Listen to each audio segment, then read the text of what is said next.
Assalamualaikum warahmatullahi wabarakatuh. Bagaimana kabar kalian hari ini anak-anak? Semoga selalu sehat ya. Hari ini kita memasuki subtema kedua pembelajaran ketiga.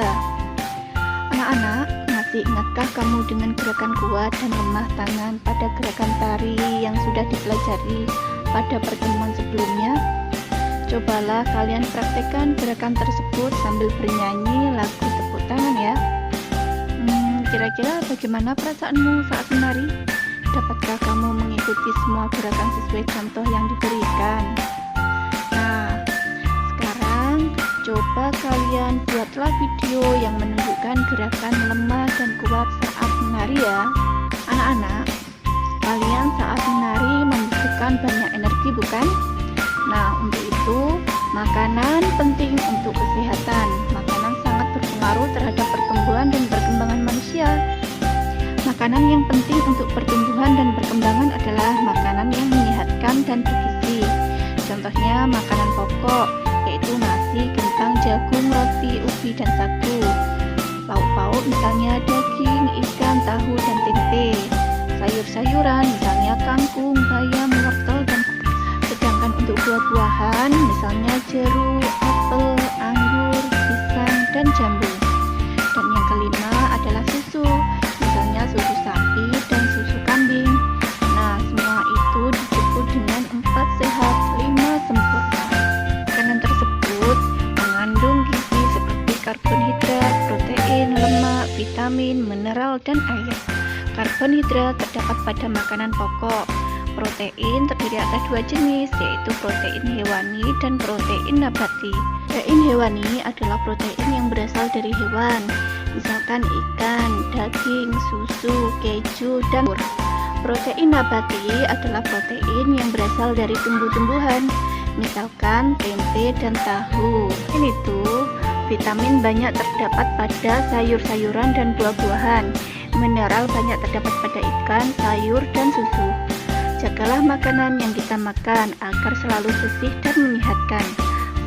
Makanan yang bersih, menyehatkan, dan bergizi akan membantu pertumbuhan dan perkembangan manusia dengan baik. Nah, untuk tes keduanya, coba kalian amati gambar berikut. Berilah tanda checklist pada makanan yang sebaiknya dimakan setiap hari, dan tanda silang pada makanan yang sebaiknya tidak kita makan atau kita hindari. Tuliskan pula alasannya ya. Yang pertama ada buah-buahan, yang kedua adalah permen, yang ketiga es krim. Nah, coba kalian tuliskan mana yang harus di checklist dan mana yang harus disilang. Kemudian yang keempat ada gambar coklat.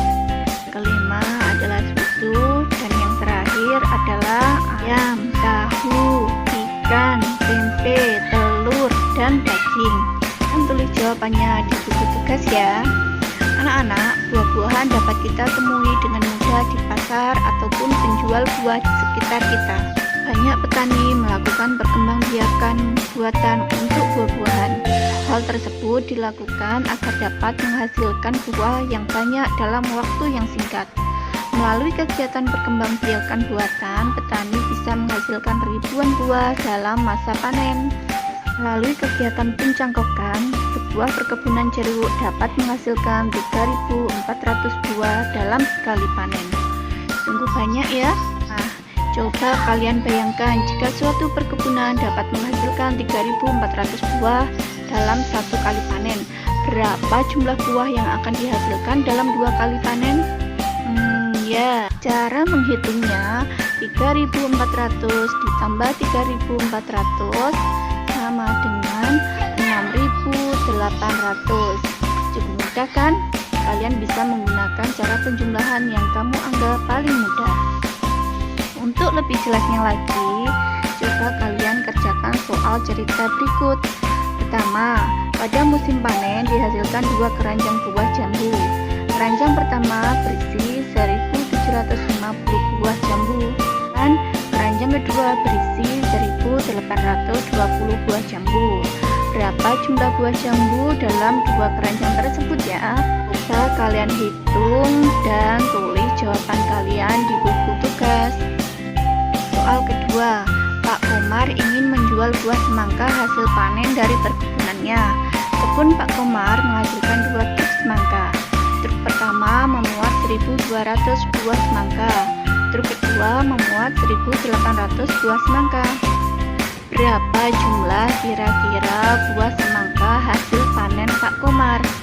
Kalian tulis lagi di buku tugas dan nanti dikumpulkan ya. Cukup sekian dulu pelajaran hari ini anak-anak. Tetap jaga protokol kesehatannya dan menjaga 3M.